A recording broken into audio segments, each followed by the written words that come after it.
今天我们用土豆来做好吃的。首先准备一个土豆，洗干净，削皮，然后再把它切成薄片。切好后装到平盘里，这样会熟得更快。直接冷水上锅，开大火蒸20分钟，直到土豆片蒸软烂。接下来大碗中加入半块红糖，倒入刚烧好的开水，做一个红糖水。土豆也已经蒸软烂了，先把它取出来，直接放入到大碗里面。再找一把叉子压成土豆泥，叉子会压得更快一些，直到细腻。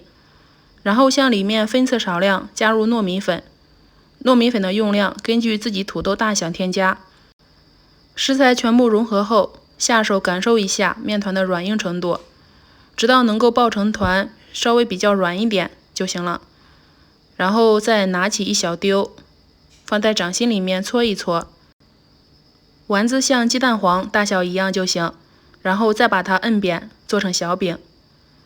接下来取出电饼铛，刷上一层薄薄的食用油，开中火，把做好的小饼依次摆进来。全部摆放完毕后，再用刷子在上面刷上一层食用油，合上盖子，烙上3分钟左右。3分钟之后翻个面，像这样底部已经煎得微微焦黄了，然后再合上盖子，再烙3分钟左右。时间到，我们看一下怎么样了。可以发现已经鼓起小泡了，说明已经有8分熟了。然后再把每个小饼逐次翻面，让表面烙得金黄，这样吃的时候口感会香香的。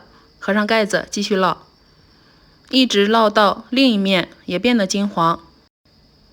像这样有明显的大气泡，并且两面都是金黄的就行了。这个时候满屋飘的都是土豆饼的香味。做好的小饼其实可以直接吃，还可以这样吃，把融化好的红糖水倒入到煮锅里面，盖上盖子，开大火烧开。烧开后把做好的土豆小饼依次放进来。这种吃法对我们女性朋友非常好，尤其是每月不舒服的那几天，吃上一碗，身体会变得暖烘烘的。煮3分钟就行了。出锅前再淋入水淀粉，勾一个薄薄的芡汁，煮至再次冒大泡，像这样就可以出锅了。如果家中有酥花生碎，加一点进来，吃的时候口感会更香，像核桃啊、葡萄干什么的都行。这样做的糖水土豆小饼，吃起来口感软糯软糯的，又经过煎一煎，两面变得焦黄了，又多了一层劲道有嚼头的口感。搭配着红糖水，吃起来真的是好舒服。喜欢的话可以先收藏起来哦。秋冬的季节，这样吃更适合。谢谢您的观看。